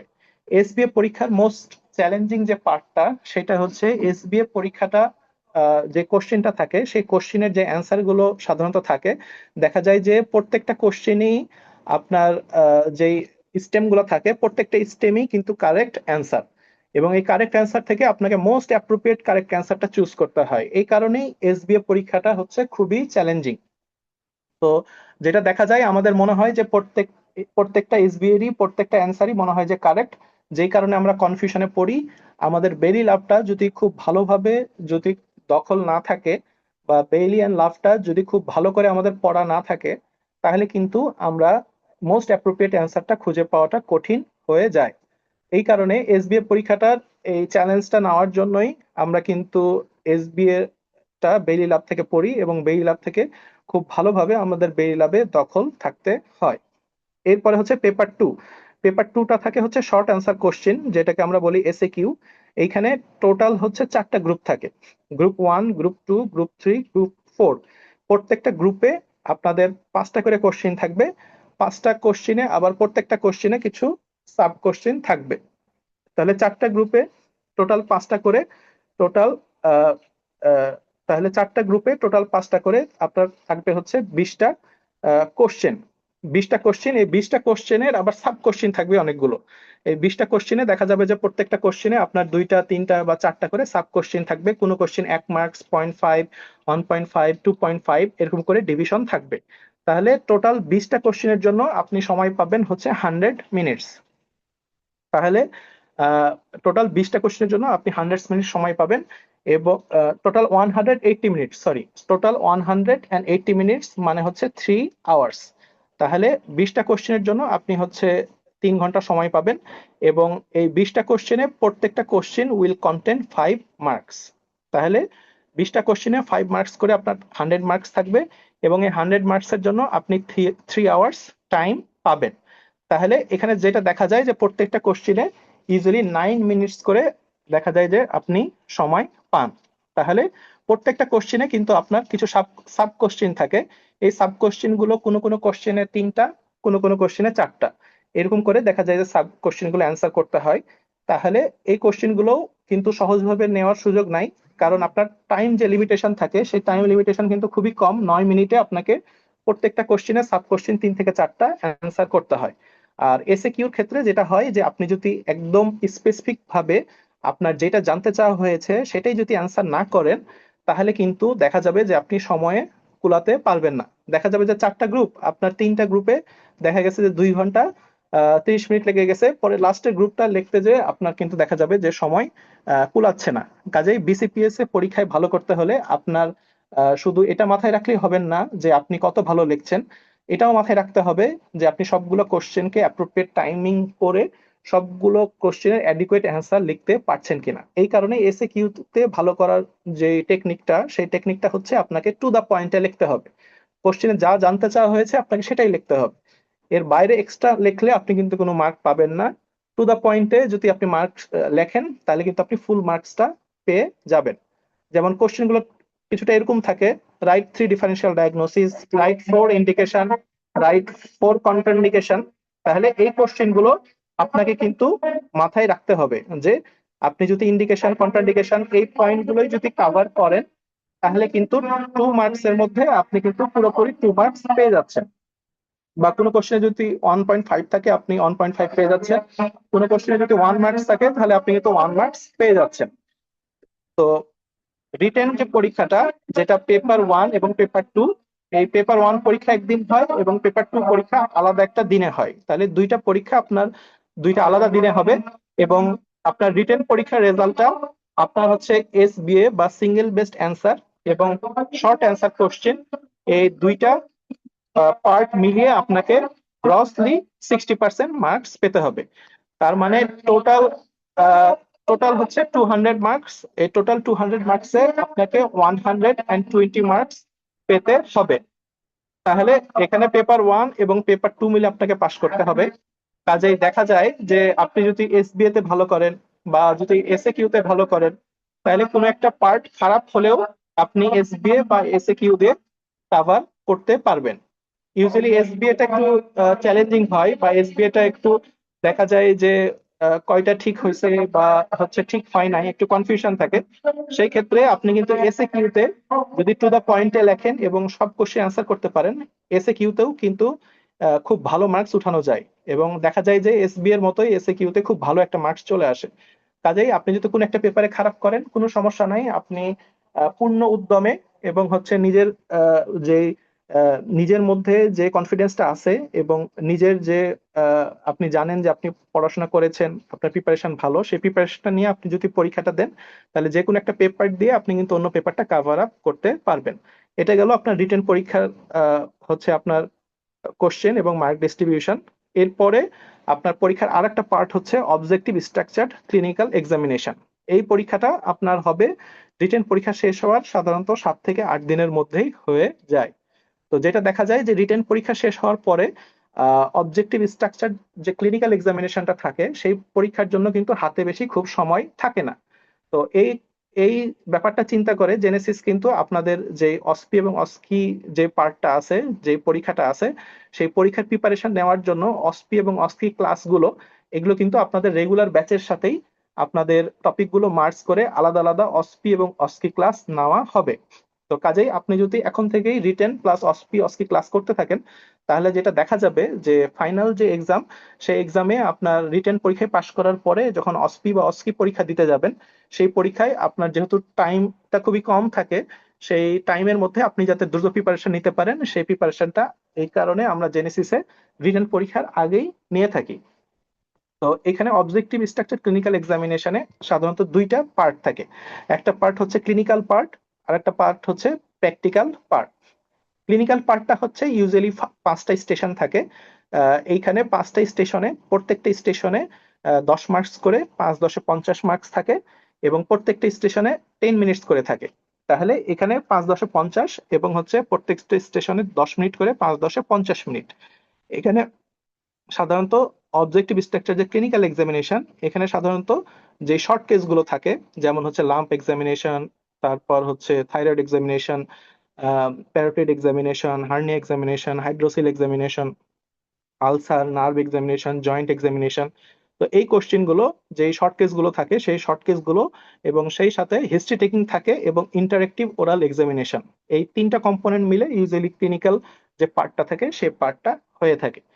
এরপরে হচ্ছে প্র্যাকটিক্যাল পার্ট। এই প্র্যাকটিক্যাল পার্টে থাকে 10টা স্টেশন। এই 10টা স্টেশনে, প্রত্যেকটা স্টেশনে 5 মার্কস করে, 5 10 50 মার্কস।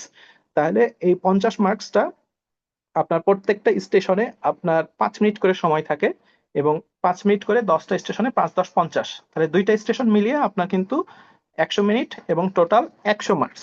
তো এই দুইটা স্টেশন মিলিয়ে আপনার ওরা অবজেক্টিভ স্ট্রাকচার ক্লিনিক্যাল এক্সামিনেশন এবং অবজেক্টিভ স্ট্রাকচার প্র্যাকটিক্যাল এক্সামিনেশন, এই দুইটা পার্ট মিলে আপনাকে 60% মার্ক পেতে হবে, তারপরেই আপনি ক্লিনিক্যাল পাস করবেন। এই অসপি যে পার্টটা থাকে, অবজেক্টিভ স্ট্রাকচার ক্লিনিক্যাল এক্সামিনেশন, এটা অনেকটা আমাদের ফাইনাল প্রফে আমরা যে অসপি পরীক্ষা দিয়ে আসি, এটা অনেকটা সেই রকমই। এটা ছোট ছোট বিসিপিএস এ দেখবেন যে আপনারা যখন পরীক্ষা দিতে যাবেন, আপনার বিসিপিএস এ পরীক্ষার সময় ছোট ছোট বুথ সিস্টেম থাকবে। সে ছোট ছোট বুথের ভিতরে আপনার 2জন করে ফেলো স্যার, সাথে হচ্ছে সিনিয়র একজন স্যার থাকেন। আহ, কোনো স্টেশনে 2জন, কোনো স্টেশনে 3জন, এরকম করে ছোট ছোট পার্টে এই আপনাদের সাধারণত যে অসপি পার্টটা থাকে, এখানে দেখা যায় যে রেডিওলজি দেয়, স্পেসিমেন দেয়, পিক্টোরিয়াল দেয়, সিনারিও দেয়, ইনস্ট্রুমেন্ট দেয়, কাউন্সেলিং দেয়, প্রসিডিউর দেয়। হ্যাঁ, তো এই টপিক গুলো আপনাদের কিন্তু এই যে অসপি পার্টটা, এই পার্টটাতে থাকে। তো কাজে আপনারা যদি মিড টার্ম পরীক্ষার মার্কস ডিস্ট্রিবিউশন প্যাটার্নটা দেখেন, তাহলে দেখবেন এই পরীক্ষা সম্পর্কে আপনার যদি সম্যক ধারণা না থাকে, তাহলে কিন্তু আপনার স্ট্র্যাটেজিতে আপনি কিন্তু আহ, আহ, আপনি একটা আমূল একটা পরিবর্তন আপনার চলে আসবে যদি আপনার মার্কস ডিস্ট্রিবিউশন এবং পরীক্ষার প্যাটার্নটা কিভাবে হয় সেটা যদি আপনি জানতে পারেন।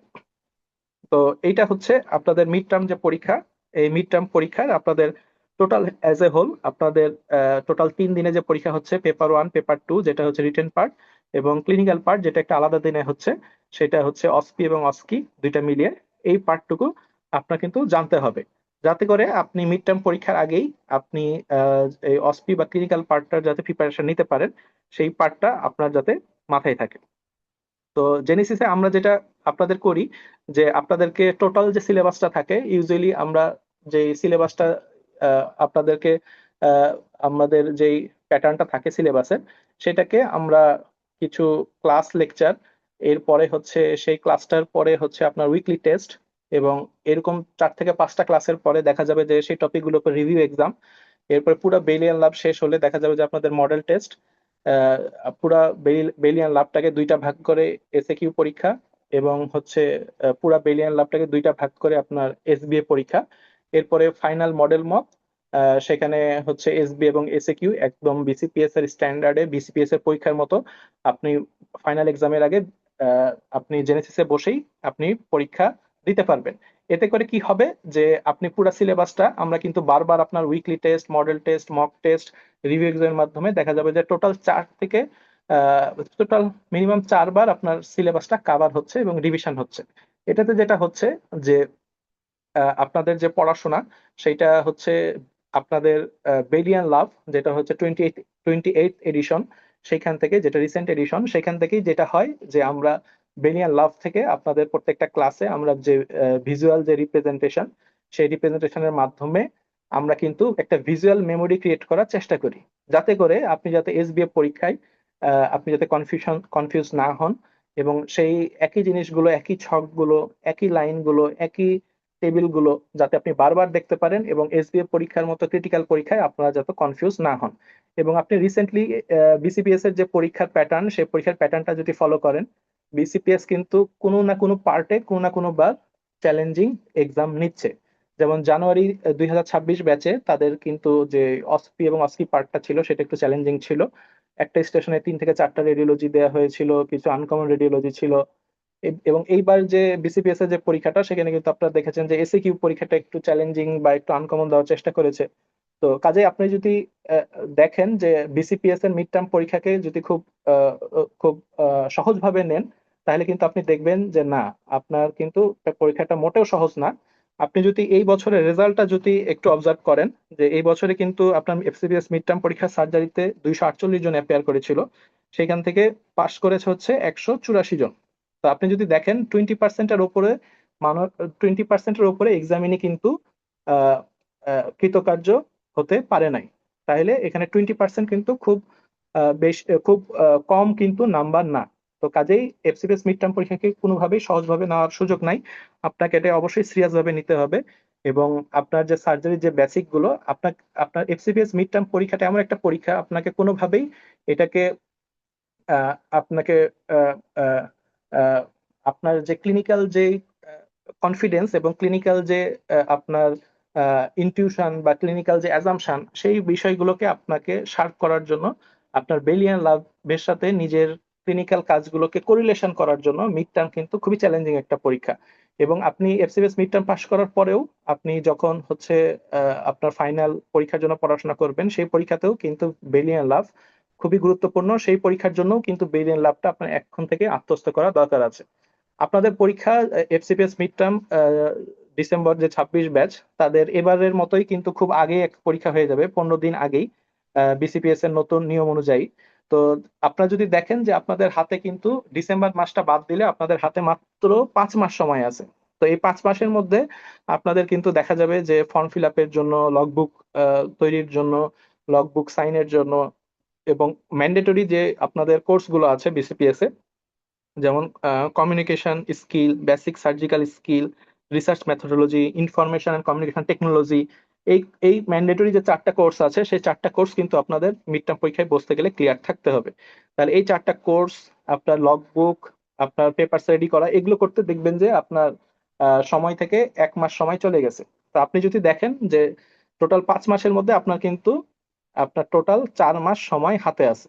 তাহলে আপনার এই 4 মাস সময় কিন্তু খুব বেশি সময় না। বেলিয়ান লাভ আত্মস্থ করার জন্য আপনার এখন থেকে সিরিয়াস হয়ে যেতে হবে। এবং প্রত্যেকটা ক্লাসের প্রত্যেকটা যে ক্লাসগুলো হয়, সেগুলো নেক্সট ক্লাসের আগেই পড়াশোনাগুলো আপ টু ডেট করে ফেলতে হবে। এবং হচ্ছে আপনার পরবর্তী ক্লাসের আগেই এই পড়াগুলো আপনি যদি আপ টু ডেট করে ফেলেন, তাহলে কিন্তু লাস্টে যে আপনার পড়া জমে থাকবে না বা আপনার মাথার উপরে বার্ডেন তৈরি হবে না। তো কাজেই আপনার এই ম্যান্ডেটরি কোর্সগুলো এবং সেই সাথে পরীক্ষার যে আপনার খুব বেশি সময় নাই, সেই কথাটাও আমি আপনাদেরকে একটু মনে করিয়ে দিলাম। কারণ এই এই এই এই জিনিসগুলো আপনি যদি এখন থেকেই না চিন্তা করেন, তাহলে কিন্তু আপনার পরবর্তীতে আপনার সময় সংকুলন হবে না। এবং আপনাকে এখন থেকেই যাতে আপনারা সিরিয়াস হয়ে যান, সেই জন্যই আমি এই কথাগুলো বললাম। এবং সেই সাথে আরেকটা ব্যাপার, যে আমরা যে জেনেসিসের যে লেকচার ক্লাসগুলো হবে, এই লেকচার ক্লাসগুলো সাধারণত আপনারা যদি অফলাইনে করেন, অফলাইনে করলে আপনি ক্লাসটা সাথে সাথেই করে ফেললেন, আপনার কিন্তু বাসায় যেয়ে আর অনলাইনে দেখতে হলো না। তো আমাদের যারা ঢাকায় আমরা আছি বা আমাদের সুযোগ আছে ঢাকায় এসে ক্লাস করার, তো আমি সবাইকে রিকোয়েস্ট করবো আপনারা জেনেসিসে এসে জেনেসিস সেন্টারে বসে আমাদের সাথে কথাবার্তা বলে, ডাইরেক্ট ইন্টারাকশন করে, হ্যাঁ, আপনাদের সাথে আপনাদের হাসি মুখগুলো দেখে ডাইরেক্ট আমরা সামনাসামনি ক্লাস নিতে পারবো, এই আশায় আমরা করি। এবং সেটা যদি আপনারাও করতে পারেন, তাহলে আপনারা সর্বোচ্চ যে বেনিফিটটা সেটা পাবেন, সেটা আমরা বিশ্বাস করি এবং আশাও করি। এবং সেই সাথে আপনারা যখন হচ্ছে জেনেসিসে যে ক্লাসগুলো করবে, এগুলো কিন্তু আপনাদের অনলাইনে 24 ঘন্টার মধ্যে আপলোড হয়ে যাবে। এবং সেই সাথে হচ্ছে আপনারা যেহেতু অনলাইনে পরীক্ষা দেওয়ারও সুযোগ আছে, সেহেতু আপনাদের সবাইকে একটা রিকোয়েস্ট, যে আপনার পরীক্ষাটা আপনারা অবশ্যই দিবেন। আপনারা যত সমস্যাই থাক, আপনারা ক্লাস করতে পারেন নাই, পড়তে পারেন নাই, পড়া রেডি হয় নাই, হ্যাঁ, আপনার বই নাই, আপনি কিছুই পারেন না, তাও আপনি পরীক্ষাটা যে জেনেসিসে দিবেন, বা অনলাইনে যদি সুবিধা হয় অনলাইনে পড়াশোনা, মানে নিজের পড়াটা তৈরি করে অনলাইনে পরীক্ষা বসে আমাদেরকে সেই পরীক্ষাগুলো বা হচ্ছে আপনার খাতার ছবি পাঠাবেন পিডিএফ ফাইলে, একটা ফাইলের মধ্যে, এবং সেখানে আপনার নাম, রেজিস্ট্রেশন নাম্বার এবং পরীক্ষার নাম অবশ্যই আপনাকে উল্লেখ করে দিতে হবে। এবং সেই সাথে আপনাদের যে ক্লাসগুলো, যেগুলো আপনাদের ওয়েবসাইটে, আমাদের জেনেসিসের যে ওয়েবসাইট আছে, সেই ক্লাসগুলো যেহেতু আপনাদের অনলাইনে এগুলো আপলোড থাকবে, আপনারা পরবর্তীতে ক্লাসগুলো দেখে নিতে পারবেন। এবং এই ক্লাসগুলো আপনাদের একদম ফাইনাল যে ক্লিনিক্যাল পরীক্ষা থাকবে, ক্লিনিক্যাল পরীক্ষার লাস্ট দিন পর্যন্ত আপনারা কিন্তু এই ক্লাসগুলো অনলাইনে আপলোড পাবেন। এবং সেই সাথে আপনাদের কিন্তু অস্কি ক্লাসগুলো আপনারা কিন্তু এই রেগুলার ব্যাচের মাধ্যমে যে ক্লিনিক্যাল যে ক্লাসগুলো আছে সেগুলো কিন্তু কিছু অসপি যে আপনাদের পার্টটা অসপি পার্টের যে আহ, আপনার যে স্টেশনগুলো এবং অসকি পার্টের যে স্টেশনগুলো সেগুলো কিন্তু এই ব্যাচের যে ক্লাসগুলো আছে সেগুলোর মধ্যে আপনি আগেই প্রস্তুতি নিয়ে মিড টার্ম পরীক্ষার জন্য এগিয়ে থাকতে পারবেন। তো কাজেই আমি আর লম্বা করব না আপনাদের। আমি একটা কথাই বলতে চাই, আপনারা এখনই হচ্ছে আহ, যথেষ্ট সিরিয়াস হয়ে যাবেন, কারণ যদিও মনে হচ্ছে হাতে অনেক সময় আছে কিন্তু আসলে কোনো সময়ই নাই। আপনাদের হাতে খুবই কম সময়, এবং দ্রুত সিরিয়াস হয়ে নিজের কাজ টাজ যত ব্যস্ততা সব একটু দূরে সরিয়ে নিজের মনে সাহস রাখতে হবে যে আমার হাতে আর মাত্র 4টা মাস সময় আছে। আমি এই এই কাজটাতে আমি মনোনিবেশ করব, আর যা কাজ আছে আমি হচ্ছে একটু সাইডে সরায় সবাইকে ফ্যামিলিতে বাসায় সবাইকে জানিয়ে যে আমাকে এই 4টা মাস তোমরা সুযোগ দাও, আমি জেনেসের সাথে বা আমি নিজের পড়াশোনার সাথে আমি একটু সময় দিব এবং নিজের পড়াগুলো তৈরি করব। তো এই এই সাহসটা যদি আপনারা রাখেন তাহলে ইনশাল্লাহ আমরা আপনাদের চেষ্টাটাই হচ্ছে আসল। আমরা যদি আপনাদেরকে একটু সাহায্য করতে পারি বা আপনাদের পাশে থাকতে পারি তাহলে আমরা নিজেদেরকে ধন্য মনে করব। তো অসংখ্য ধন্যবাদ, আমি আর কথা লম্বা করছি না। আপনারা মিড টার্ম পরীক্ষার প্রিপারেশনের জন্য আপনাদের জার্নিটা হচ্ছে ইনশাল্লাহ খুব ভালো হবে। আপনারা আপনাদের সাথে ইনশাল্লাহ জেনেসিসে এরপরে আমাদের যে ক্লাসগুলো আছে সেখানে দেখা হবে, এবং পরবর্তী আহ, যে সেশন গুলো আছে সেগুলোতে দেখা হবে। সেই আশাবাদ ব্যক্ত করে আমি এখানে শেষ করছি। ধন্যবাদ। আসসালামু আলাইকুম ওয়া রাহমাতুল্লাহি ওয়া বারাকাতুহু। থ্যাংক ইউ সো মাচ ভাইয়া।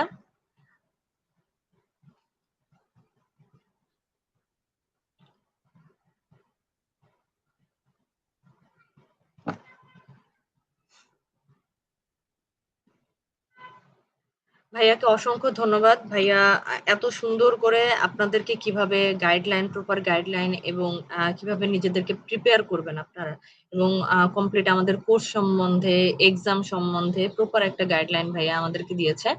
তো আপনারা আশা করি বুঝতে পারতেছেন যে কিভাবে আসলে আপনারা নিজেদেরকে প্রিপেয়ার করবেন, এবং সময় নষ্ট যে করা যাবে না। হাতে আর মাত্র আপনাদের 5 মান্থ আছে। তো এই 5 মাসের মধ্যে আসলে সবকিছু বাদ দিয়ে, ডিউটি তো আর বাদ দিতে পারবেন না, এক্সট্রা যত কিছু আদার্স যেসব কাজ যতখানি পারা যায় এগুলো বাদ দিয়ে নিজেকে প্রিপেয়ার করেন। নিজেকে প্রিপেয়ার করেন, জেনেসিস এর সাথে থাকেন, ইনশাল্লাহ আপনারা একটা ভালো রেজাল্ট আনতে পারবেন। নিজেকে প্রিপেয়ার করেন পড়াশোনার জন্য, বেলি লাইফটাকে সুন্দর করে গুছায় ফেলেন, নিজের একাডেমিক নলেজ এনরিচ করেন। দেন আশা করি আপনারা মিড টার্মে কনফিডেন্সের সাথে মিড টার্মে অ্যাপিয়ার করবেন এবং একটা ভালো ফলাফল নিয়ে আসবেন। তো আমাদের সাথে এখন যারা আছেন, আপনাদের আর কিছু জানার আছে কিনা? ভাইয়া আপুরা যারা আমাদের ব্যাচে, এই রেগুলার ব্যাচে যারা ভর্তি হয়েছেন বা হয়তো ভর্তি হওয়ার চিন্তা করতেছেন, আপনাদের আর কোনো কিছু জানার আছে কিনা?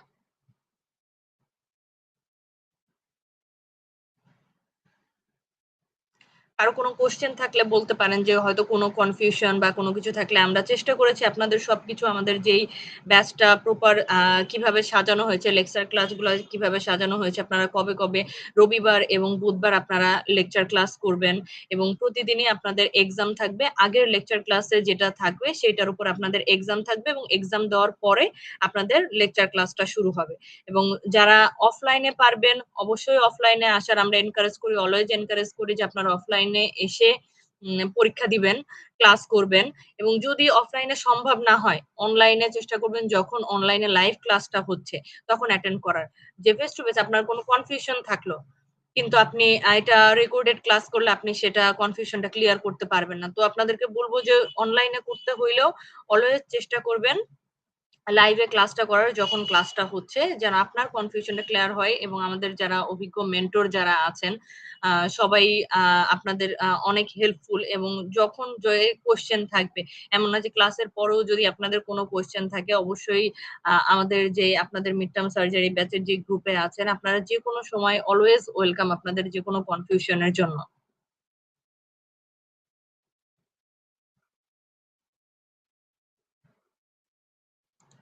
ঠিক আছে, তাহলে আমাদের অলরেডি ওরিয়েন্টেশন ক্লাসটা অনেক মোটামুটি একটু লেন্দি হয়ে গেছে। আশা করি এটা আপনাদের হেল্প হবে, এবং সবাইকেই বলবো যে আমাদের অবশ্যই ওরিয়েন্টেশন ক্লাসটা করে নেবেন। লেকচার ক্লাসগুলো শুরু করার আগে 1 তারিখ থেকে যে লেকচার ক্লাস হচ্ছে এটা ওরিয়েন্টেশন ক্লাস, তাহলে আপনাদের সুবিধা হবে যে কিভাবে আপনারা আসলে প্রিপারেশনটা শুরু করবেন। তো এখানে আমাদের আজকের প্রোগ্রাম শেষ করতেছি। সবাইকে অসংখ্য ধন্যবাদ সাথে থাকার জন্য, যারা ছিলেন এবং ধৈর্য ধরে কথাগুলো শুনেছেন। এখানেই শেষ করছি। আসসালামু আলাইকুম।